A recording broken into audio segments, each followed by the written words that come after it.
The Silver Crown by Robert C. O'Brien, Chapter 28, Otto the Traitor. Jenny said, "You've really got them in a bind. I don't see exactly why." They were talking through the gap, each sitting on her own bed. "I do. They want to get you in tune, but they want the Silver Crown even worse." Ellen had been sent under guard back to her solitary room after she had, for the 10th time, refused to answer the king's questions. Plans were now being made for her future. She could be sure of that. Meanwhile, she was telling Jenny about what had happened. To make sense of it, she had to tell her the whole story. They had learned by listening carefully that there was a guard on duty now at the end of the hall, but if they talked quietly, he could not hear. They did not think he was frantically interested in what they said in any case. He was snoring.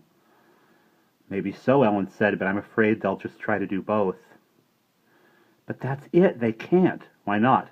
"If they put you on the big screen and turn up the power, you'll be brainwashed. You won't remember where the crown is. You won't remember anything except what they teach you. That's really what the big screen is for, but you see, they won't want to do that with you, not until they get the crown." "I wonder why they want it so badly. They've got the black one." "Because the silver one is stronger. As long as they don't have it or destroy it, it's a threat. They're in danger." "You mean if I wear the silver one and they wear the black one?" "You can beat them. You control the machine." "Are you sure?" "Yes, it's one of the things you know when you're in tune. I can't tell why, but I know it." "Then," Ellen said, "I've got to get the crown and bring it here."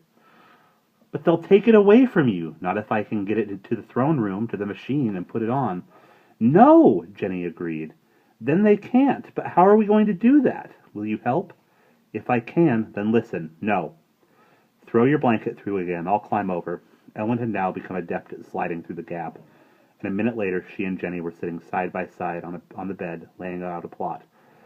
Problem number one, they decided, was to get out of the castle, back to the cave, and dig up the crown. They should do this quickly, because they had no doubt that even now hideous schemes were being hatched in the tower.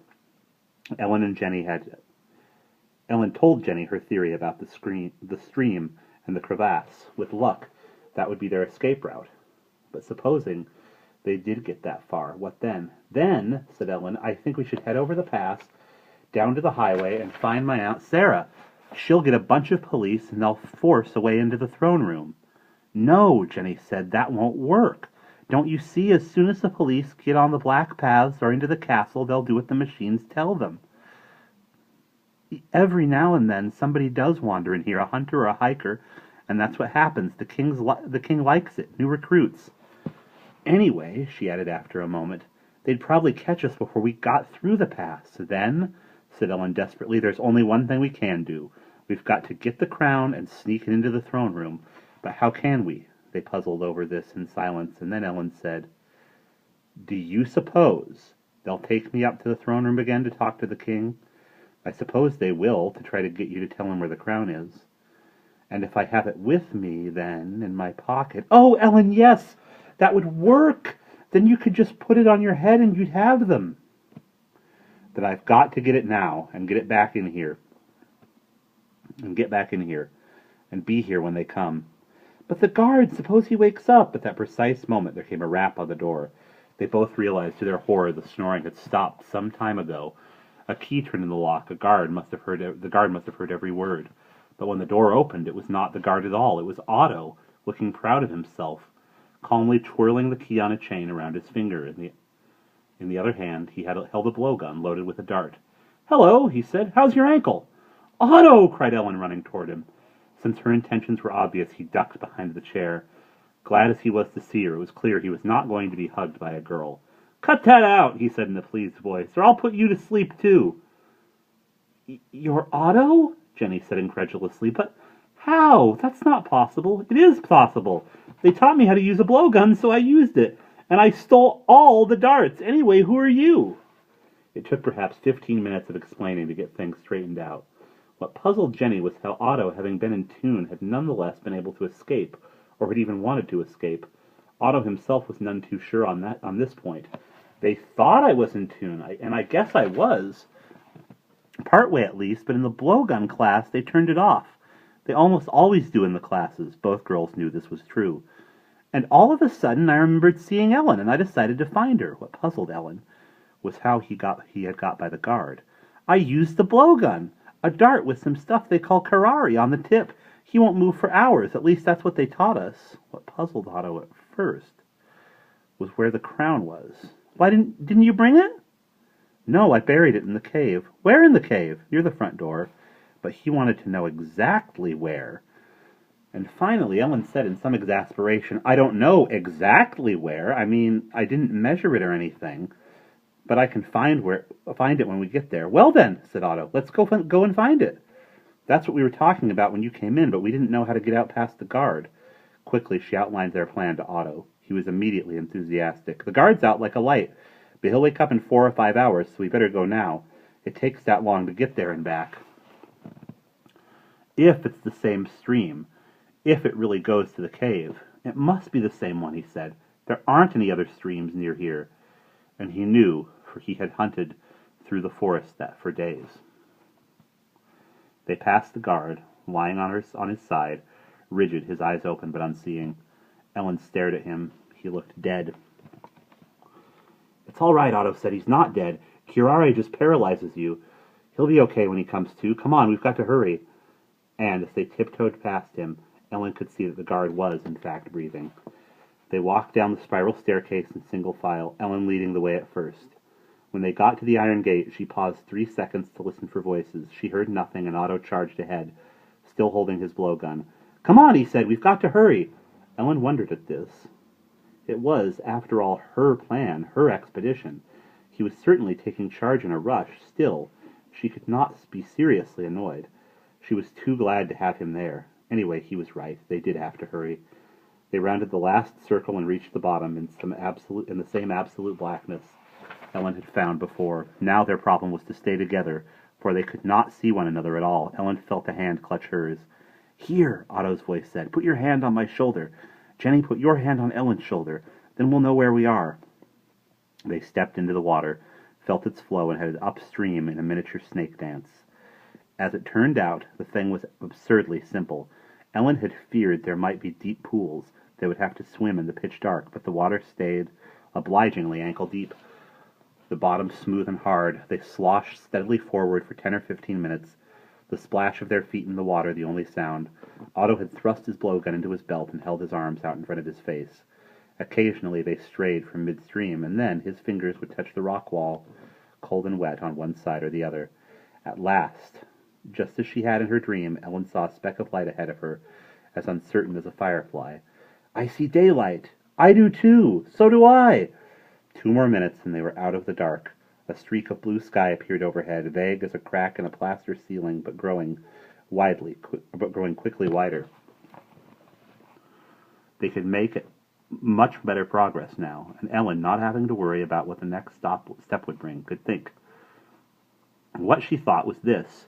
They were going ahead with a plan she had conceived before Otto had appeared. Her chief motive for taking the silver crown back to the throne room had been to rescue Otto, but now Otto had rescued himself. Therefore, she wondered, would it not be safer and in the long run wiser not to go back? In a day or two at the most, all 3 of them could be out of the mountains, back in civilization, back into sanity. Or was this being selfish? What about all the other poor children back there being trained in evil, being taught to be criminals? And what about Phase 2? She thought about this as she walked. The crevasse had widened now, so most of the time it was not necessary to wade. Their progress was swift and straight. She watched the cave and kept thinking. She called to Otto. Yes? He did not pause. Wait, Ellen said. We don't need to walk so fast. It makes my side hurt. Yes, we do. We've got to get the crown. I know that, but I'm wondering, do we really have to go back? I mean, now that you're out, shouldn't we just go through the pass the way we were going in the first place and take Jenny with us? I guess we could, but let's get the crown first and then decide. Otto seemed strangely unconcerned, but to Ellen it seemed a most important point to be decided. For one thing, if they weren't going back, it meant they weren't in quite such a hurry. Or were they? When the king learned they were missing from the castle, and he would learn that the instant the guard recovered, and maybe sooner, someone would surely be sent to catch them and bring them back.